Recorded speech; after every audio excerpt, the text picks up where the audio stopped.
In the 19th century, Hans Christian Andersen wrote a number of beloved fables and tales that, thanks to their popularity in the House of Mouse, have lived on to found new homes in imaginations and hearts of children generation after generation. One such story was The Emperor's New Clothes. Now, everyone should be familiar with the story, but just in case you're not, here's a quick run-through. Two con men pose as tailors, and they convince the emperor that they have a new fabric that will appear invisible to anyone who is unworthy of their position or is hopelessly stupid. The emperor, in his vanity and wanting the finest fabrics, believes the con men, and so they deliver their wares, and the emperor immediately begins to parade about the city in them. Of course, he's naked, but everyone is far too afraid to say anything, except for a small child who exclaims, "But he isn't wearing anything at all." Of course, the point of the story is that the emperor is himself incompetent. The line about the emperor having no clothes has been used to encourage others to speak out against political leaders and the like. It's a phrase I'm sure many of us have heard before. But there's an assumption that underlines the story that the story actually hinges upon. We tend to know a person's station by the clothes they wear. The idea of a naked emperor is ludicrous. It's embarrassing. In this story, it's meant to be hilarious. Oh, look, the emperor, the powerful man, the ruler, the leader, he's not wearing anything at all. How funny. How silly. The assumption is built on the oft-seen practice of those with the most money and power spending their money on the outward appearances to reinforce their power. They wear the finest crowns, finest clothes, crowns of gold, suits of silk, and so on.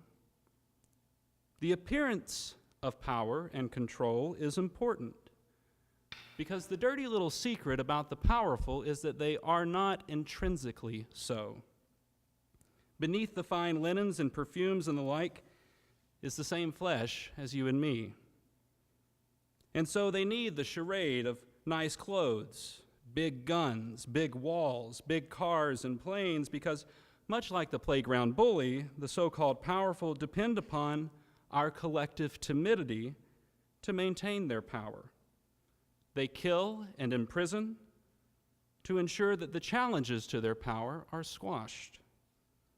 Andersen's naked emperor is an absurdity for this reason.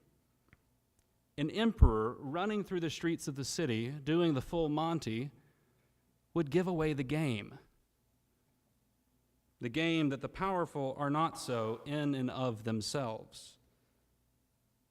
And that's what Jesus is doing in today's gospel passage.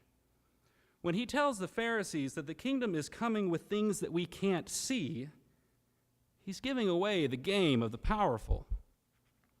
Real power is coming down soon and is already here. Real power is coming down from the lofty high places and dwelling in vulnerability, because real power doesn't need to be puffed up, reassured by the tenderness of its fabrics or the weight of its crown. What use does the Word have of laurels and crowns? The Word through whom the stars were birthed, through whom the oceans were filled, through whom the heart received its first beat. Real power is such that it can accept the pain and tribulation of life, the indignity of a naked cross.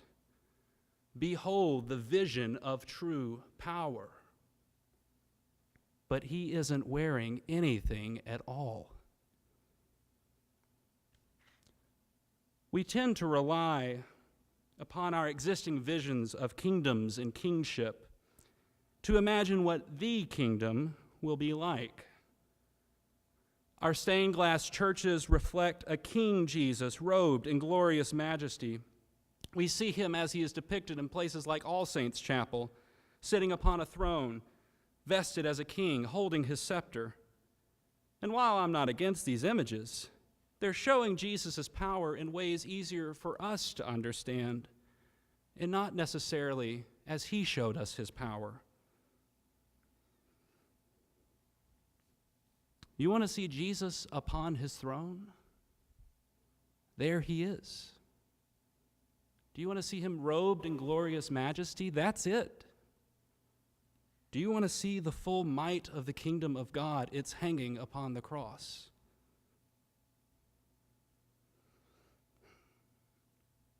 And so it's not unfitting that Jesus tells the people gathered, tells us, that the kingdom is not coming with an army to its head and a parade to its back. It is within us. It's enthroned in our feeble flesh. Its might is not made known through observable things. It's within you and me.